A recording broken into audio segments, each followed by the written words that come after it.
नमस्कार मंडळी, आज आपण लाल भोपळ्याची लच्छेदार खीरची रेसिपी बघणार आहोत। यासाठी सर्वप्रथम मी भोपळ्याची साल काढून किसणीच्या सहाय्याने बारीक खीस करून घेऊया।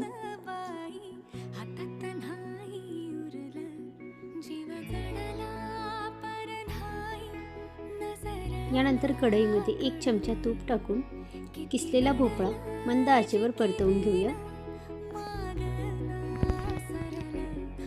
पाण्याचा अंश जाईपर्यंत आपल्याला परतवून घ्यायचा आहे। त्यानंतर 2 कप दूध टाकूया, अर्धा कप साखर टाकूया, तुमच्या आवडीप्रमाणे तुम्ही साखर टाकू शकता। यानंतर दूध मसाला, त्यानंतर थोडं केशर आणि ड्रायफ्रूट्स टाकूया आणि भोपळ्याच्या बिया टाकून एक मिक्स करून घेऊया आणि तयार आहे तुमची लाल भोपळ्याची हेल्दी लच्छेदार खीर।